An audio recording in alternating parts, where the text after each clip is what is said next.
आखिर क्यों एकादशी व्रत की गलतियां कर सकती हैं आपकी पूरी भक्ति का सत्यानाश। भक्तों, सीरियसली बता रहा हूँ, इस दुनिया में कुछ चीजें ऐसी हैं जो लिटरली आपकी जिंदगी का पूरा डायरेक्शन चेंज कर सकती हैं, और उनमें से एक है हमारा एकादशी का व्रत। याद रखिए, ये कोई मामूली दिन नहीं है, ये साक्षात भगवान विष्णु का प्रिय दिन है, और इस दिन किए गए व्रत से आपको ऐसे ऐसे फल मिलते हैं जिनकी आप कल्पना भी नहीं कर सकते। लेकिन दोस्तों, जितना महत्व है इस व्रत को सही तरीके से करने का, उतना ही बड़ा अनर्थ हो सकता है अगर आपने एकादशी दिन कुछ गलतियां कर दी। भाई देखो, मैं जो बताने वाला हूँ वो भाई बेसिकली ये सनातन धर्म की ऐसी परंपरा है जिसका पालन न करने से आपके ऊपर भगवान विष्णु का कोप हो सकता है। और मैं तो कहूंगा कि चाहे मर जाना, लेकिन ये गलती मत करना, क्योंकि एकादशी व्रत में गलती करने का दोष 21 पीढ़ियों तक चला जाता है। आप अपनी 7 पीढ़ियों के पूर्वजों और आने वाली 14 पीढ़ियों के वंशजों तक को दुख देने का कारण बन सकते हैं। लिटरली एकादशी व्रत का महत्व इतना है कि कहते हैं जो इस व्रत को पूरी श्रद्धा और नियमों के साथ करता है उसे वैकुंठ धाम की प्राप्ति होती है। लेकिन टेंशन मत लो, मैं आपको स्टेप बाय स्टेप बताऊंगा कि किन किन चीजों से बचना है ताकि आपका व्रत सफल हो और आपको घोर पाप न लगे। अरे हाँ, एक सेकंड, आगे का इंपॉर्टेंट ज्ञान दूं उससे पहले जरा नीचे कमेंट में अपना शहर तो टाइप कर दो फटाफट। देखें तो सही यार, कहां कहां तक अपने भाई बंधु जुड़े हुए हैं। कमेंट करने में शर्माना नहीं भाई। सुनो यार, सबसे पहली और सबसे बड़ी गलती जो लोग करते हैं वो है एकादशी के दिन अनाज खाना। चाहे अपने व्रत रखा हो या ना रखा हो, लेकिन भूल कर भी एकादशी के दिन गेहूं, चावल, दाल या कोई भी अनाज वाली चीज मत खाना। शास्त्रों में कहा गया है, पौराणिक कथा के अनुसार महर्षि मेधा ने एकादशी के दिन ही अपने शरीर का त्याग कर दिया था और उनके अंश पृथ्वी में समा गए, जिनसे बाद में चावल और जौ उत्पन्न हुए। इसलिए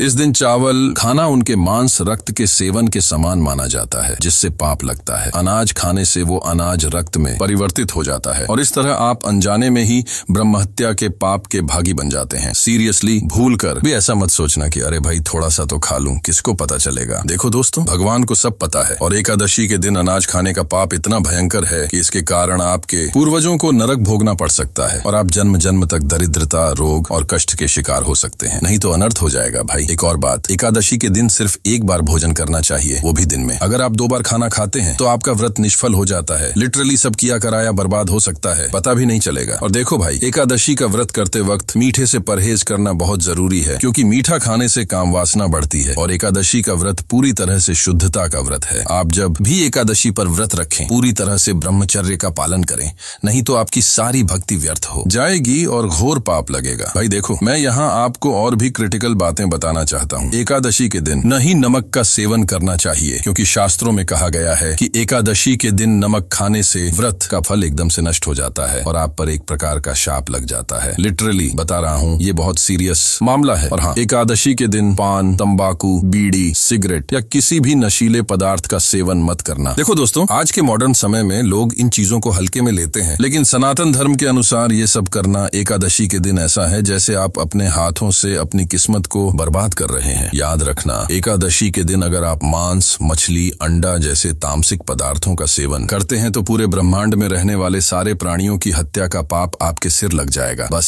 सोचो कितना टेरिबल सीन है ये। और एक बात और भाई, जो बहुत कम लोग जानते हैं, एकादशी के दिन कपड़े धोना या बाल काटना भी वर्जित है। हाँ, सुनकर हैरानी हो रही होगी, लेकिन ये एकदम सच है, क्योंकि एकादशी को देवी लक्ष्मी का दिन माना जाता है और इस दिन कपड़े धोने से या बाल काटने से लक्ष्मी जी नाराज हो जाती हैं और वहाँ से चली जाती हैं। फिर चाहे आप कितना भी पैसा कमा लें, आप कभी सुखी नहीं रह पाएंगे। हमेशा आर्थिक तंगी का सामना करना पड़ेगा। एकादशी के दिन सोने से भी बचना चाहिए, खासकर दिन के समय। दोस्तों, ऐसा माना जाता है कि एकादशी के दिन में सोने से आपके 100 जन्मों के पुण्य नष्ट हो जाते हैं। सोचो, 100 जन्मों की मेहनत एक झपकी में खत्म। कोई देखेगा नहीं, कोई जानेगा नहीं, पर भगवान सब देख रहे हैं और उनके हिसाब किताब से कोई बच नहीं सकता। एकादशी के दिन झूठ बोलना, किसी को गाली देना या किसी का बुरा सोचना भी पाप माना जाता है। इसलिए एकादशी के दिन अपने विचारों, वाणी और कर्म तीनों पर नियंत्रण रखना बहुत जरूरी है। भाई एक और इनक्रेडिबल बात बताता हूँ, अगर आप एकादशी के दिन सभी नियमों का पालन करके बिना अनाज खाए, बिना नमक खाए, सिर्फ फलाहार करके पूरे दिन भगवान विष्णु का ध्यान करते हुए व्रत रखते हैं तो आपके सारे पाप धुल जाते हैं, आपकी कुंडली के सारे दोष शांत हो जाते हैं, आपके अंदर एक अद्भुत ऊर्जा का संचार होता है, आपका मन शांत होता है और भगवान विष्णु आप पर विशेष कृपा बरसाते हैं। यार, मैंने अपने जीवन में देखा है, जो लोग नियमित रूप से एकादशी का व्रत करते हैं उनकी बुद्धि विकसित होती है, उनके अंदर एक अलग तरह का तेज आ जाता है, उन्हें